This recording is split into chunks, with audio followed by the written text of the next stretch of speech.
So how have we, the people, allowed this to happen? You know, we paid our taxes to build this road. They ask us for more taxes to build an extra lane. And then once they use our tax money to build that lane, they take it away from us and say, hey, you want to use this lane that you already paid for as a taxpayer? Pay up, buddy. Pay up using your Easy Pass. You know what, guys? This is so wrong. No one's ever in that lane because, you know what? Most Americans are struggling because we pay so much in taxes that they want to tax us again to use an express lane? Unbelievable. Crooks, I say.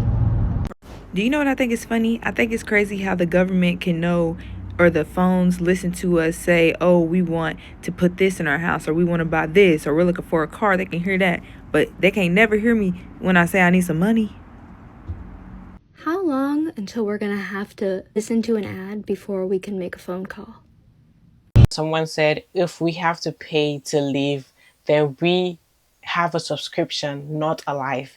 And that really hit me so much that I said, oh, you know what, I'm definitely going to make this video. This is absolutely real, because every single thing we have to pay for, it's always like, you have to pay for this, you have to pay for that, you have to pay for this. And the way everything is set up, it's like, it's so difficult for you to even try to escape having to just live life without money, without having to pay for something. The cost of living has been higher than people's paycheck, like a long time ago. So people are drowning. So before we get right into this video and check it out, please make sure you click the like button. Clicking the like button helps with the algorithm, and I appreciate that so much. Let's get right into this video. I've seen a mother of 4 kids beg her boss to not give her a raise. Why would you not want more money? If she made more money, her EBT will get cut off. Then she won't be able to afford food for her kids. But if she doesn't want to make more money, then how the fuck is she gonna evolve in society? She can't. It's an endless cycle, and the government is treating her like a puppet and controlling her. This is not just happening with EBT. You have to understand, the entire government system in America is just like this. It's happening with our schooling, our work. Everything is a system set up in order to keep you just average and just below average and getting by. You need to build sources of income as fast as you fucking can. Find a side hustle, stick to it, and do that as well as your regular daily life. People keep saying, oh, I can't wait till this recession is over. And I don't think this is a recession, you guys. I think this is the new norm. This young man who usually pays $66 for his asthma pump, they increased that pump price to $500 something. So he had to decide whether he was going to pay for his asthma pump or his rent. He decided to pay for his rent and soon after died. This is the new norm. As much money as we send to Israel is crazy as hell, and they have free health care. This is America, though. This is America. I don't know if y'all feel like this, but this economy right now is so wild that, like, you don't even have time to cry. You don't have time to sit in your feelings and shed tears. It's like, it's either you feel either two ways. You either feel like, I literally don't care. Like, I got bills to pay. I literally have to go pick up an order from McDonald's right now and take it to some random address because I got to pay my light bill tomorrow and I can't get off until 12.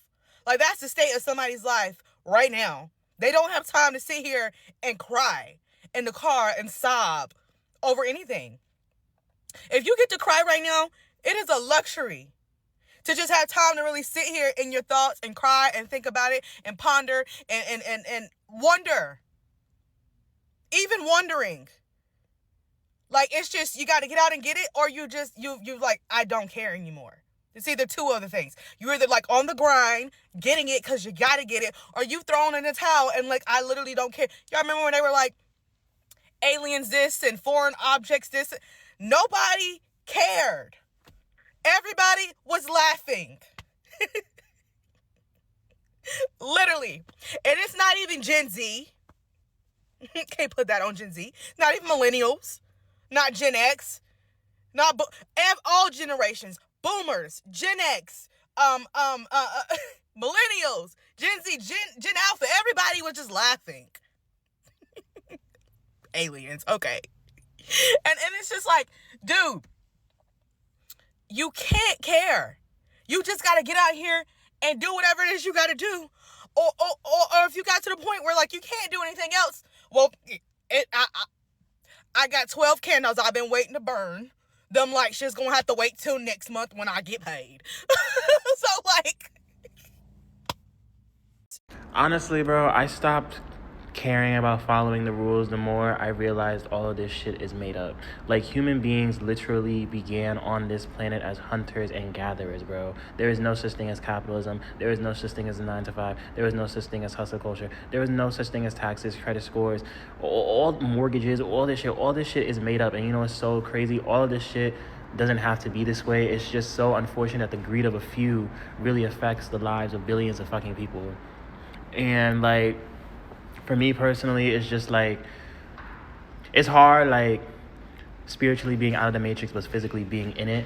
You know what I'm saying? Because in a lot of ways I do have to participate in capitalism and shit like that. But it's just like, I'm not letting these systems deprive me of my fucking joy as a human being, to, like, limit my potentials for this life. You feel me? Like, all this shit is made up, and it's like you sacrificing your life to follow somebody else's blueprint that wasn't even designed for you to fucking win or prosper in. And it's just like, I'm not doing that shit anymore. That shit is whack. That shit is corny. Like, Working forever has never been anyone's plan, right?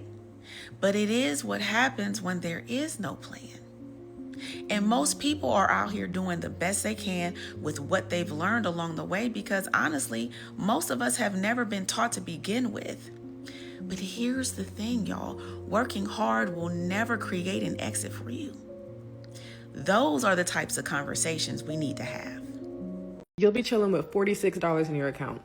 Internet bill come through, that's $40. Now you got $6 left and you got to climb to the Chipotle bowl. Where do we go from here?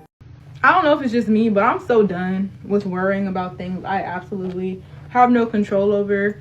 There's only so much I can do as a solo single parent, and me stressing about things is literally killing myself. Like, if you really think about it, you're putting so much like anxiety and stress onto your nervous system. You can eventually get a heart attack, like, and I'm not trying to put myself in the grave early. So it is what it is. Like, bill collectors, past due bills.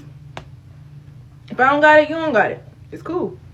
So boom, did y'all know that in 1924, this group of people got together and created a cartel called the Phobos Cartel? And the reason why they got together is because they were like, damn, these light bulbs are lasting 2,000 hours and people aren't buying as much. And so let's purposely lessen the lifespan of these light bulbs to 1,000 hours, to where people have to continuously buy and consumerism goes up. Now that is called planned obsolescence. There's a name for that, right?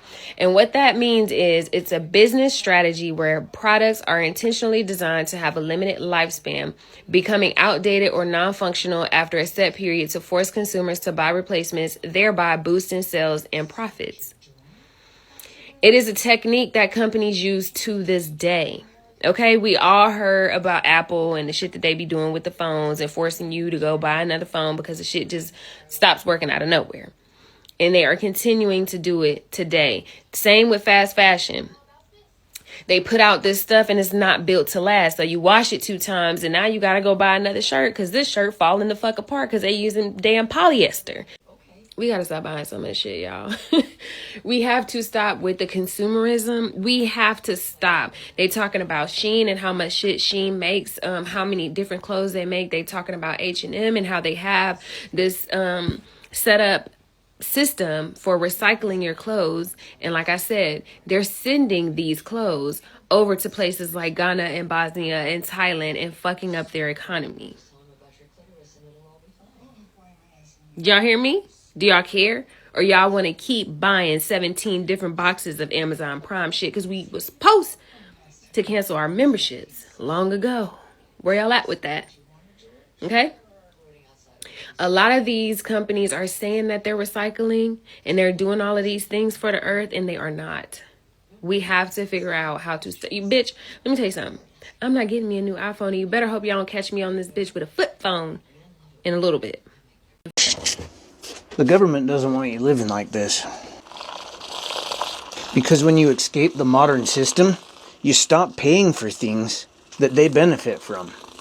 In 2020, I walked away from the debt, the bills, the grind, and chose a lifestyle that they never expect you to choose.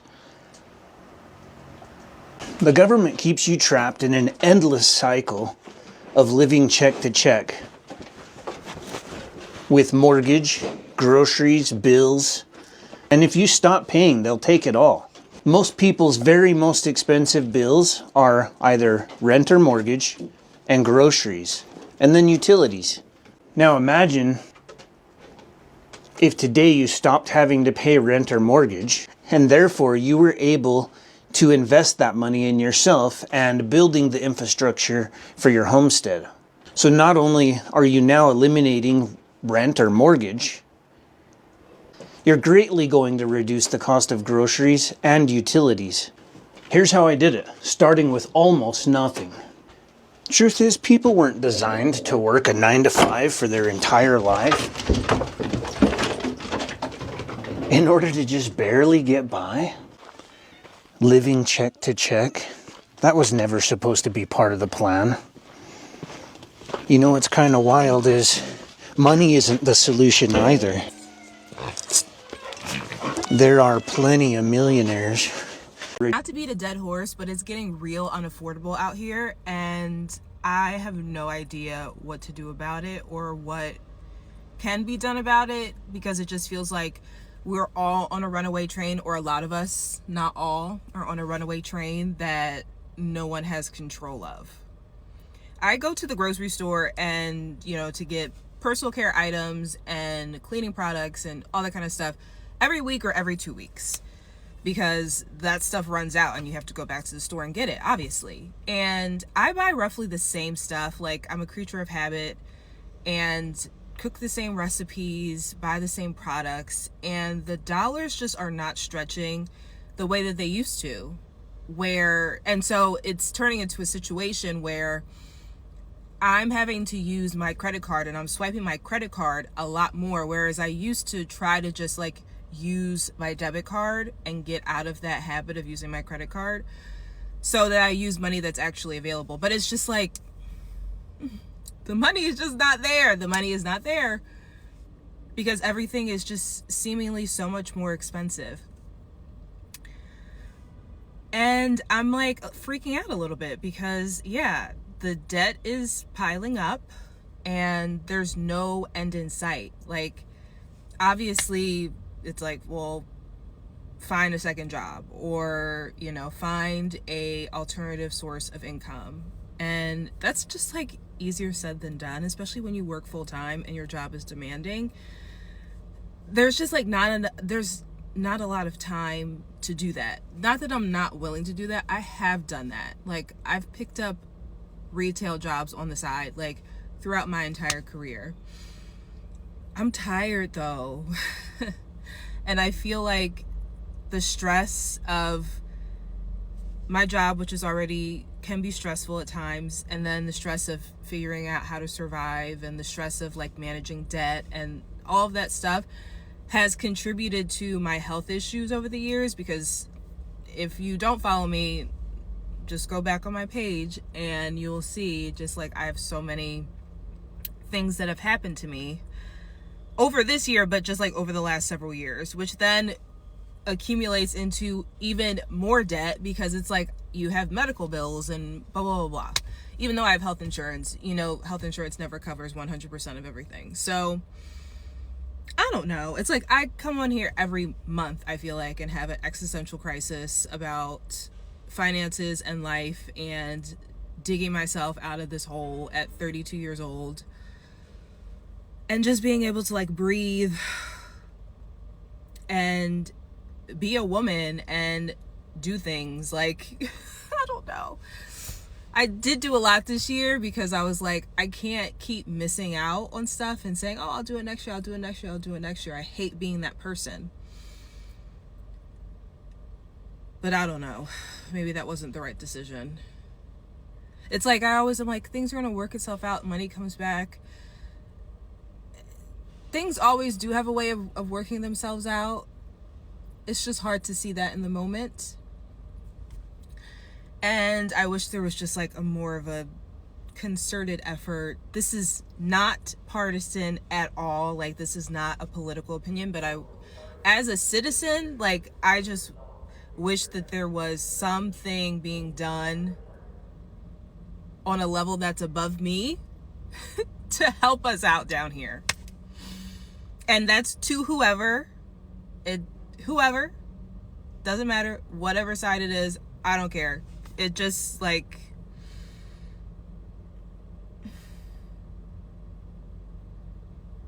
because we need help. A lot of us need help. And I don't know where we're gonna get that help or what's gonna happen. Like, is 2026? I'm not excited to go into 2026. I mean, I am. Like, don't strike me down. But if it's gonna be like this, then I don't know. I don't know. It's crazy how rent can prove that you can afford thousands every month, but it never really counts for anything. Who decided that was okay? Most of these videos are very relatable. There are things that we are dealing with, we understand, and we feel this thing every day. And sometimes you just need someone to actually say, this, I'm going through this too, so you know you're not alone. And maybe someday we could come up with a solution and get the hell out of all this misery that we're living in. When you start paying close attention and start being very, very aware of how everything works, you're going to get to the point where you are so drained and tired, because you can clearly start seeing things for what they are. And you would start seeing how most of the problems we have in this world are actually manufactured problems. Like many unnecessary things. Unnecessary, like there's just so many unnecessary problems that we have where it was manufactured that, oh, we gotta have this problem so someone else will have will benefit from this. When you look at everything, you see how much it has so much potential for us to actually just be chill, for us to be happy, for people to be able to travel and see other places, to see the beauty of this world, to enjoy this world, actually enjoy and live in peace, to have happiness, kindness, and, you know, togetherness. All those things, you could see so much potential on how much this world could be a beautiful place, but it just has no chance of becoming a beautiful place, because every single time you turn around, people who are deciding to just want to be greedy, have many things for themselves, individuals are just evil. The system that is being set up is just not working. It's not working. It's not letting anybody enjoy anything. Most people are struggling. You have to, you know, fight your way to the top before you could actually enjoy some normal things. We're at a point where normal, basic, average lifestyle that a person should live, like it doesn't even require very high expensive things like that. Just normal things are too expensive and out of reach for a person. So now we just have people who are just poor, dirt poor. It's just like you're poor or you're rich. Like there's no even middle class. There's no middle in between. It's either you have it or you just ain't got it. And I see why people don't really have hope on thinking that things might change. Like maybe things could get better. For us to have gotten to the point where people are looking like off the grid lifestyle, where people are living off grid and, you know, just living in nature, planting, having their farms. People are looking at that as, oh my God, like they're jealous and envious of those kind of people because they also want out, because people are tired of paying rent, people are tired of paying for everything, people are tired of eating even food that is horrible and not good for you. You've made it to the end of this video. Thank you so much for watching this video to the very end. Please make sure you click the like button. It helps with the algorithm. Subscribe to the channel if you're new here and you're watching me for the very first time, and hit the notification bell to get notified every time I post a new video. Leave your thoughts in the comment section down below. I would love to see what you think about this video, and I'll see you on the next one.